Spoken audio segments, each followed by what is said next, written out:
Hey guys, so me and Khaleesi here, yes she's a dragon, have been playing Anthem over the last few hours. We got early access to the demo or beta, whatever the hell it is, and we thought that we should talk about it because I've got some thoughts on it, she's got some thoughts on it, and I figured between human thoughts and lizard thoughts there were probably something to be gained, so hence this video. Okay, for real though, she's like kind of pissed at me. I'm gonna put her back in.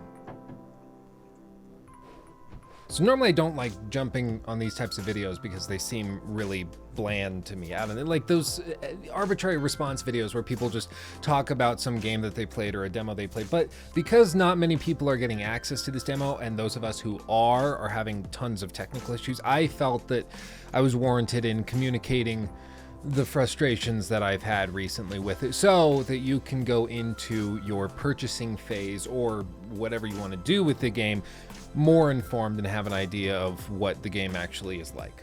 So I'm going to be completely honest, it was actually pretty damn difficult to get the game actually running and working to the point where I could actually play what we would consider the game, the flying around and shooting crap. The reason seems to be because of a well-known bug that's currently happening across devices. Apparently it's most prominent on PC and Xbox. They're both having major issues. And basically what happens is you get through the whole loading sequence once you're headed out on an expedition, but then it reaches the last little bitty bit of the load bar and it just freezes up. It can't find a server to match you to, so it just spins and spins and spins. I left this open for 5 whole minutes while it just loaded and loaded until I got frustrated. I hit Alt F4, closed out of it, rebooted the whole game, and then it loaded in a matter of seconds. And so far that's worked. Every time I've gone out on a first expedition, it locks up and I can't actually get into it. I force quit the game and then I reopen it, rejoin the expedition, and it works just fine. I don't know why that is. I don't know what glitch that is. I'm running the latest one as of the time of this recording. Everything's the newest that it could possibly be, and it's still having that issue. Now, I fully expect that these problems will be fixed at launch. The people and press and spokespeople, that's the word I was looking for, from BioWare have actually come out and said that, yes, this is an older build, of course. It's a demo beta. Usually this is a few months out of date. And even if this were the most recent build, they would obviously make this a priority to fix it before the game eventually launches. So I'm not that concerned about it. So I'm going to kind of move past that because it's easy for clicks, but I don't expect the game to be completely broken because once you get into the game, it's actually fairly intriguing. Now, I expected to see some echoes of Mass Effect Andromeda and the other work that BioWare has done recently in Project Dylan, or what eventually became Anthem, but I didn't expect it to be so reminiscent. It is eerily reminiscent of the combat system that they outlined in Andromeda. It's basically been copy and pasted and then completely stretched out and developed much further. Now, once again, this is hard to fully critique because, as you'll see in the clips I'm about to show you right now, there's a lot of what seems like server lag where it can't figure out where to place you, or enemies just completely disappear. There's really weird things that go on. Or for instance, in this sort of mini boss fight that I stumbled into, he just disappears at the end. I don't know what happens to him. After fighting him for several minutes, he just disappears. I don't know what's going on. And with games like these, when you are expected to explore a world and to become so enveloped and engrossed in that world that you want to keep exploring and keep finding new and interesting things, I find that that is just unacceptable. You can't go through the world and have things happening that are inexplicable, that aren't scripted. If something inexplicable happens, it's okay. It has to be purposeful though. Just like in Lost, the TV show that broke my heart, you can have weird crap happens, but there has to be reason behind it, method to the madness. Now, the demo is fairly constrained. You basically get a set region, you can complete certain quests, and you start at level 10, but they do have a lot of customization options locked down and things like that, so you don't have full access to the game, of course. It's a demo, beta, whatever the hell this is. But from what I have played, and as I said, I put in a few hours this evening, it seems as though it is basically Destiny with an Andromeda coat of paint, and they have put in some narrative elements, but it is certainly not a full-fledged RPG like some of us were hoping. Now, I completely accept that it was completely irresponsible to expect that there was going to be some sort of full-fledged RPG that's motivating and interesting somewhere deep down inside Anthem, and I accept that was irrational, but I think that BioWare hasn't helped themselves. EA hasn't helped themselves because they've been going out saying that this is a narrative experience in combination with a cooperative multiplayer experience.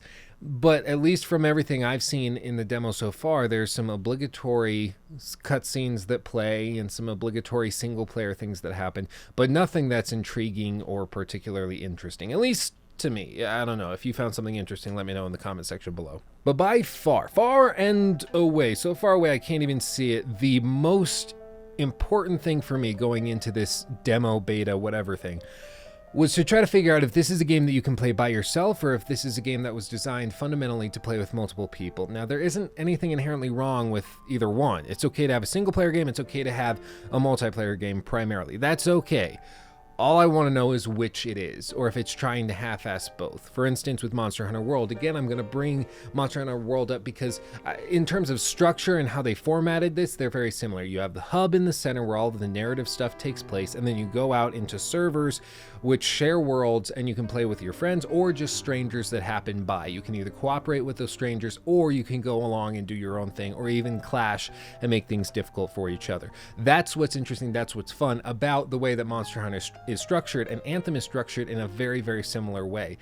The difference is that with Monster Hunter World, they've balanced it such that you can play it as a single player or with your friends, and both experiences feel full and rich. It doesn't feel like you're sacrificing anything when you go for one or the other. But so far in Anthem, when I play it by myself, I feel as though something is severely lacking.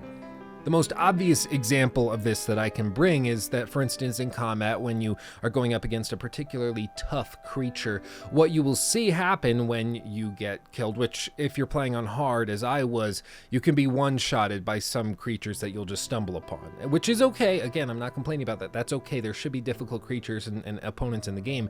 But if you get downed, you can either wait for some other player to revive you effectively for as long as you want, or you can just respawn outside of the area or at the start of the area where you were, and then you can just try again. Now, it seems as though the health and shielding system was balanced such that they expect you to be revived multiple times as you go throughout a mission, especially after you've been fighting a boss, which is very, very difficult and can one or two shot you, only for you to mess up once or to have some lag interfere with your gameplay so that you get hit, you go down. They expect you to be able to be revived, and that's sort of their safety net. That's their excuse for it not working super smoothly.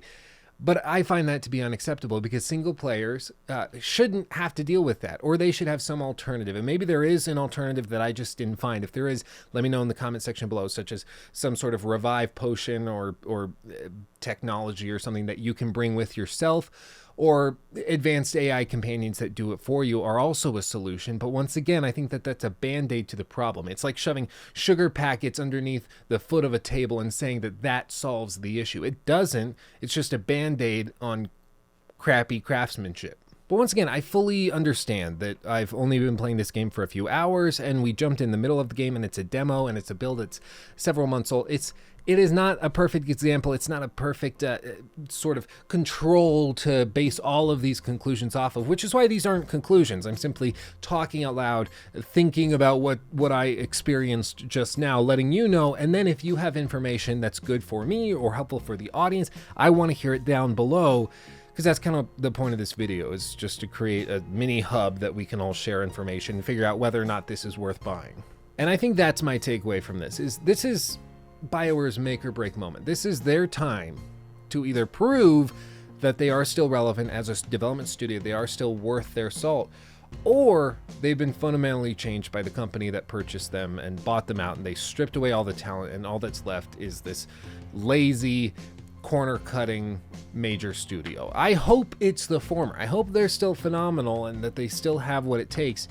But if Anthem doesn't turn out to be a polished, well-crafted masterpiece, frankly, if it's anything less than that, in my opinion, I think it's going to fall flat. And I think most people are going to look the other way when BioWare comes around. It doesn't mean that BioWare games won't sell well. It doesn't mean that Anthem won't sell well.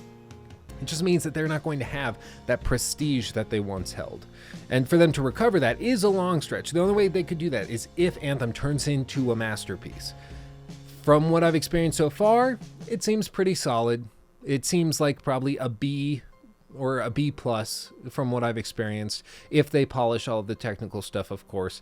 But it doesn't feel like a masterpiece. It doesn't feel like redemption for what they did to Andromeda, where they abandoned it, they took all of the talent out, put it onto Anthem, and abandoned that project. And their excuse, basically retroactively, was we did that so that Anthem could be great. We took the talent and we put it over here.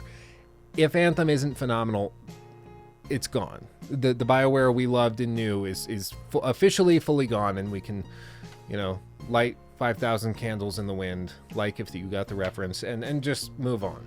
But these are just a few quick thoughts of mine. I want to hear your thoughts down in the comment section below. So does Khaleesi. She's very open-minded for a lizard.